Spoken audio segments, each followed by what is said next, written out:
අද්විතීය 200 Mbps speed එකකින් ශ්‍රී ලංකාවේ වේගවත්ම සහ පුළුල්තම හෝම් බ්‍රෝඩ්බෑන්ඩ් සම්බන්ධතාවය වන SLT මොබිටෙල් දේශීය ෆයිබර් බලවේගය ඔබත් අදම අත්විඳින්න.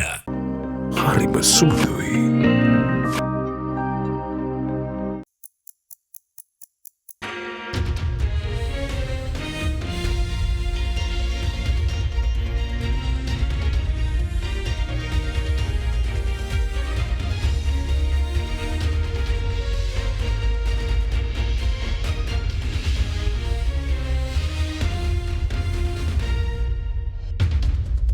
Tonight on First at 9, this Sunday, the 30th of April 2023. Fifth generation. President Ranil Wickremesinghe emphasizes the importance of investing in artificial intelligence. The future lies with AI, and that Sri Lanka has to start investing more in AI, and that has to be done by the private sector. Commemorating the struggle, political parties set to celebrate May Day in locations in Colombo and Kandy. Police urge organisers to prevent any public obstruction. ඉතින් අපි මේ සංවිධායකවරුන්ගෙන් ඉල්ලා සිටින්නේ විශේෂයෙන්ම ඔවුන් එක මන්තිරුවක් භාවිතා කරමින් ගමන් කිරීමට එකඟතාවය පළ කරලා තියෙනවා. සංවිධායකවරුන්ගෙන් ඉල්ලා සිටින්නේ ඒ ආකාරයට එකඟ වූ ආකාරයට කටයුතු කරන්න. So Sri Lanka. Sri Lanka is an affordable luxury tourist destination for Indians, says Minister of Tourism. Repatriated. 14 evacuated Sri Lankans from war-hit Sudan reach Colombo. 18 others decide to stay back despite escalating hostilities. From AdaDerana, this is AdaDerana First at 9 with Ndivadi Amuata. Live from Studio 24 in Colombo. Alliance Finance මෙතුරු රන්නයි සේවාවෙන් රන් පවුම්කට රුපියල් 1,70,000ක ඉහළ අධිකාරම. ඔබේ විශ්වාසය දිනු සෙන්සුරයින් දැන් ළඟමැති ෆාමසියෙන් ලබාගත හැක. And a warm welcome. You are joining us tonight on AdaDerana 24, your English news service, and I take you to your top story. Sri Lanka is considering seriously the importance of adopting artificial intelligence in the country. President Ranil Wickremesinghe instructed officials of the Ministry of Technology to promote and form a presidential task force comprising experts in artificial intelligence and to prepare a concept paper to promote the usage of AI in the country. He also said Sri Lanka should invest more in artificial intelligence since the country's future lies in AI. Further, the head of state stressed the importance of taking prompt action to increase contribution of artificial intelligence to the GDP in the coming years. A meeting to discuss artificial intelligence was held at the Presidential Secretariat recently under the patronage of President Ranil Wickremesinghe. During the meeting, the President commented on the potential contribution from artificial intelligence technology to the country's development. The head of state instructed officials of the Ministry of Technology to form a presidential task force comprising AI experts and prepare a concept paper to promote AI usage in the country. He further highlighted the potential of artificial intelligence in various sectors, including agriculture, education, health, fisheries, and industry. The President noted that the current annual contribution of Sri Lanka's gross national income through information and communication technology is around $1.9 billion, with no known amount from AI technology. He also instructed officials to develop a system to track AI contributions. Additionally, he stressed the importance of taking prompt action to increase contribution of AI to the gross domestic product in the coming years.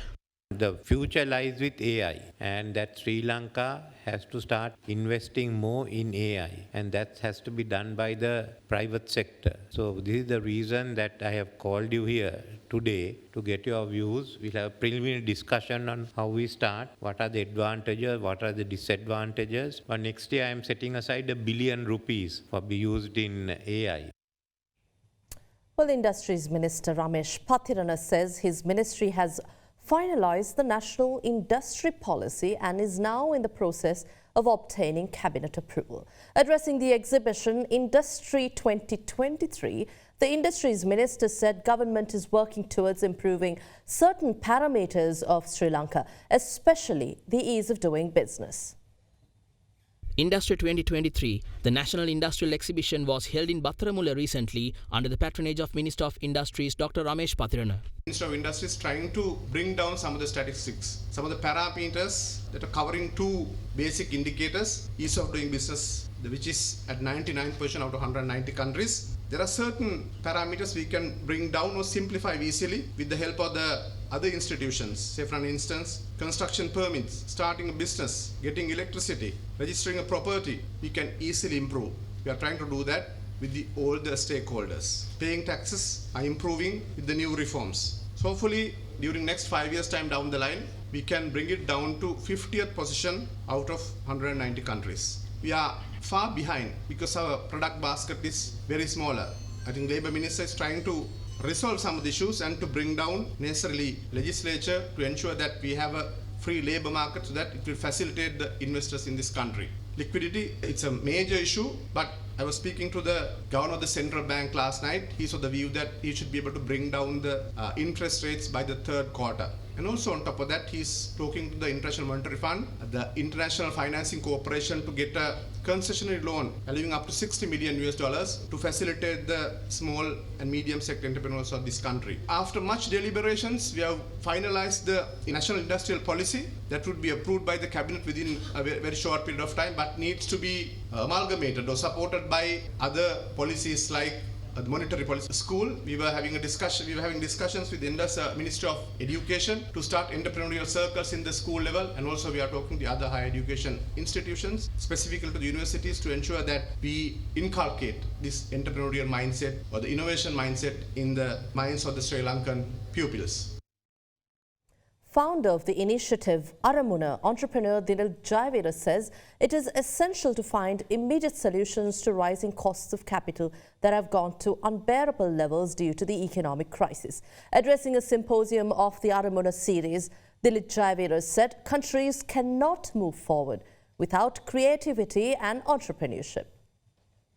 A symposium of the initiative Aramuna was held in Jaffna yesterday under the patronage of its founder, entrepreneur Dilil Jayavira. The most important capital is the human capital. The human capital can be built only on one platform, that is entrepreneurship driven by creativity. So in that context, the people of the North has historically contributed more than any other section of the society intellectually and creatively to the nation's progress. People who are in the commercial fields know the cost of capital has gone up to a level it is simply unbearable. You all know it is difficult for you to make 25 to 30% extra money as profit to pay the bank as interest from any business that we do. So we have to seek immediate solutions to bring this cost down, otherwise our businesses are not sustainable. So bringing down the cost, individually negotiating with the banks is not a very effective way. So we thought, first of all, we as a team, as a group, across the country to represent all the entrepreneurs and put pressure on the people who are responsible to bring down the cost of capital. So that is one area where we are very concerned. We want to work hard at it, somehow put pressure and bring down the interest rate down to an affordable level. And the second thing, the kind of trouble the business people went through last 3 years have in fact got accumulated debt onto our businesses, which we find it difficult to service. So we need to again put pressure to restructure our debts, all the entrepreneurs and business people's debts, companies or corporate debt to a sustainable level. Otherwise, most of these companies will have to finally shut down.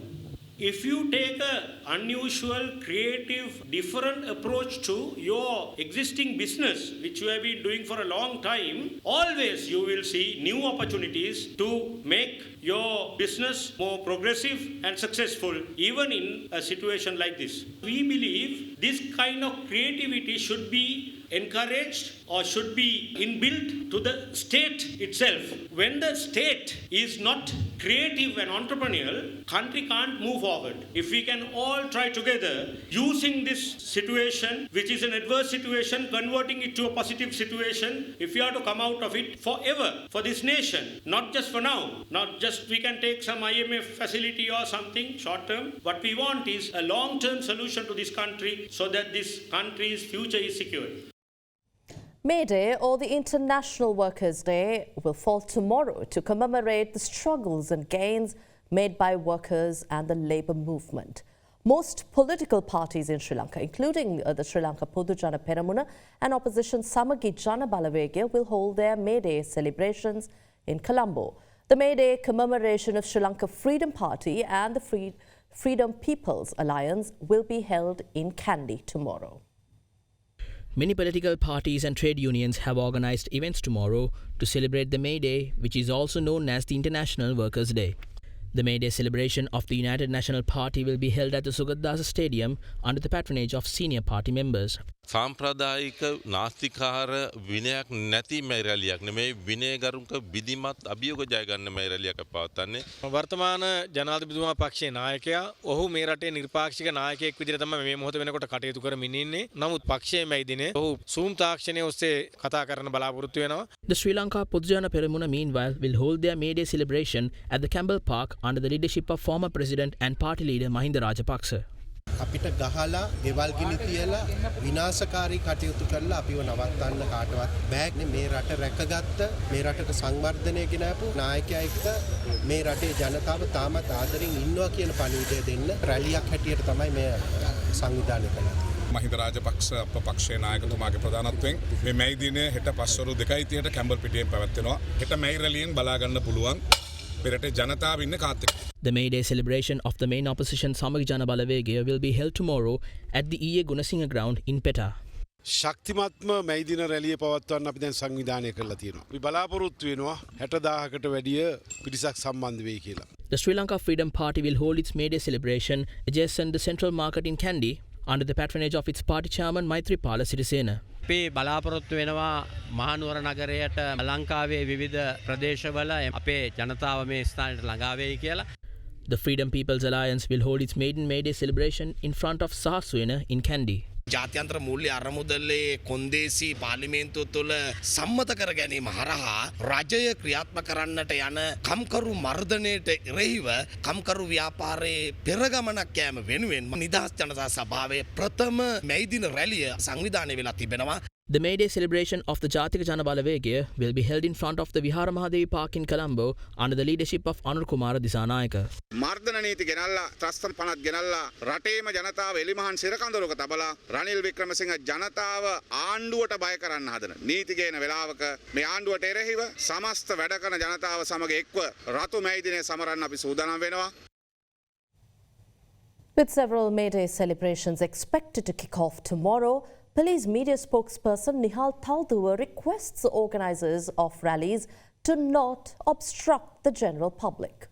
Colombo නගරයේ හෙට දින පැවැත්වෙන මැයි දින පෙළපාලි සහ මැයි රැලි සම්බන්ධව අවධානය යොමු කළහොත් පොලිස් නිලධාරීන් 3500කට ආසන්න සංඛ්‍යාවක් මේ සඳහා ශේෂ්ත්‍රීය රාජකාරී යොදවලා තියෙනවා. පතවාහන රාජකාරී සඳහාත් ඒ වගේම ආරක්ෂක රාජකාරී සඳහාත් මාර්ගයේ ගමන් ගන්න රථවාහන වලට බාධාවක් නොවන විදිහට කටයුතු කරන්න කෙසේද කියන කාරණය. ඉතින් අපි මේ සංවිධායකවරුන්ගෙන් ඉල්ලා සිටින්නේ විශේෂයෙන්ම ඔවුන් එක මන්තිරුවක් භාවිතා කරමින් ගමන් කිරීමට එකඟතාවය පළ කරලා තියෙනවා. මාර්ගයේ ගමන් ගන්න වාහන වලට බාධා නොවන ආකාරයට රථවාහන නිලධාරීන් රාජකාරී යොදලා තියෙනවා. ඒ නිසා අපි සංවිධායකවරුන්ගෙන් ඉල්ලා සිටින්නේ මේ ඒ ආකාරයට එකඟ වූ ආකාරයට කටයුතු කරන්න. Sri Lankans evacuated as airstrikes and fighting in Sudan's capital Khartoum escalates with the collapse of a truce. We'll bring you details when we return after this short break. Do stay with us.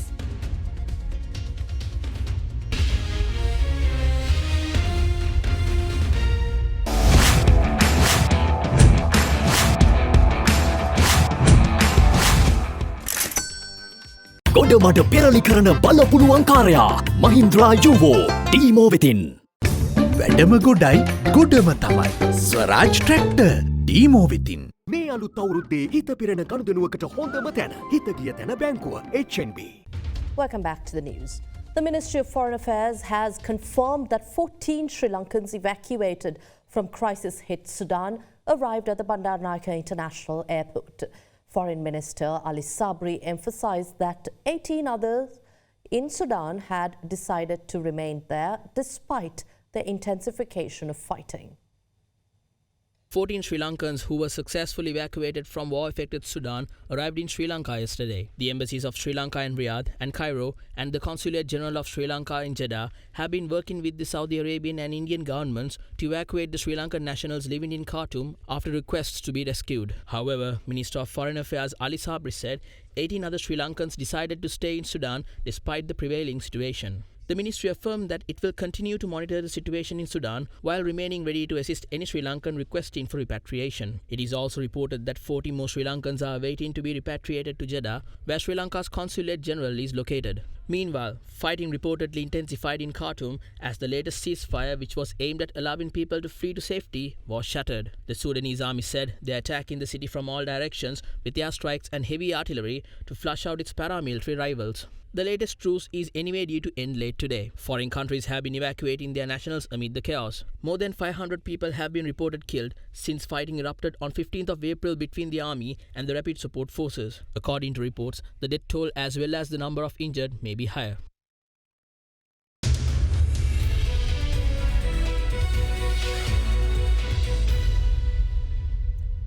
We take you to business news now. Sri Lanka is in talks with airlines based in India to commence operations to Sri Lanka in a bid to promote tourism between the two countries. Addressing a media briefing following a tourism promotion event in India, Sri Lanka's Tourism Minister Harin Fernando said Indian tourists can benefit by visiting Sri Lanka as they are now able to transport and transact with the Indian rupee in Sri Lanka.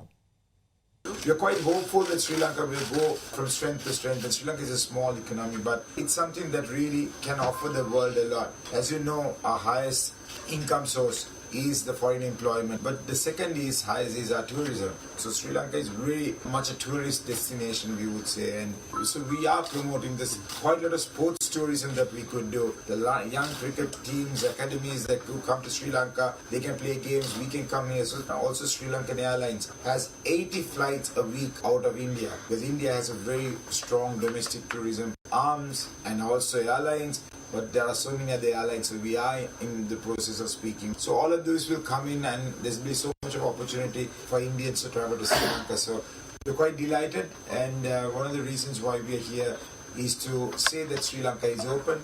And right now, there's another very good important news is that Indians can use their currency in Sri Lanka for tourism. I would categorize Sri Lanka as a affordable luxury tourism where you can find it very affordable. So this is the opportunity for Indians, and there's quite a lot of young Indians, I think over 300 million young upper middle class travelers that is in India right now. So it's going to be one of our biggest markets, and happy to say that they've just overtaken and become #1 single day country that has been coming to Sri Lanka. There are so many MICE events lined up at the moment in the near future. You know, Sri Lanka is open, especially the MICE segment. MICE segment is ready, and we are waiting to serve your customers. Negative publicity, maybe some of you also might medicine queue, because there are no more queues in Sri Lanka, but still whoever I meet in the street or a business leader in India, they ask, are you back to normal? Do you have enough fuel? Do you have enough medicine? Yes, we do. That's why, that's not a news item to go and promote. So please take this challenge forward, and I'm inviting you to come on a tour in Sri Lanka as well. There's a criteria that we have, criteria form, give you your details, and definitely we'll invite you. Now, the Group of 7 advanced nations should adopt risk-based regulation on artificial intelligence. Their digital ministers agreed today as European lawmakers hurry to introduce an AI Act to enforce rules on emerging tools such as ChatGPT. Now, such regulation should also preserve an open and enabling environment for the development of AI technologies and be based on democratic values, the G7 ministers said in a joint statement issued at the end of a two-day meeting in Japan. While the ministers recognized that policy instruments to achieve the common vision and goal of trustworthy AI may vary across G7 members, the agreement sets a landmark for how major countries govern AI amid privacy concerns and security risks.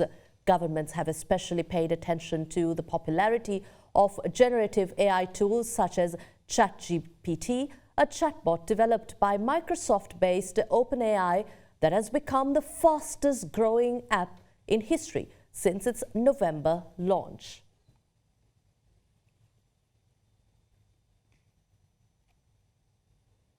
Also in international business news, the US Central Bank has said it failed to act with sufficient force and urgency in its oversight of Silicon Valley Bank, which collapsed last month in the country's biggest bank failure since year 2008.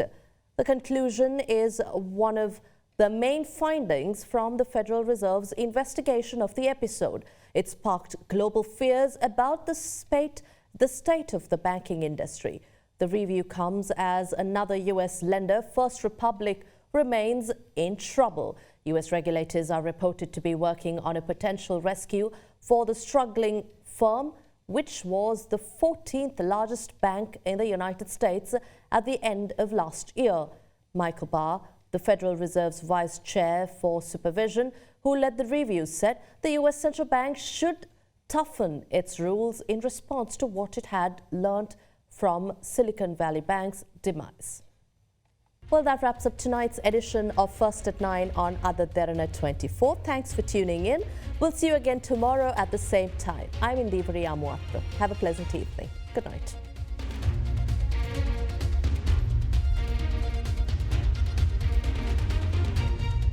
For news and information you can trust 24 hours a day, visit AdaDerana.lk.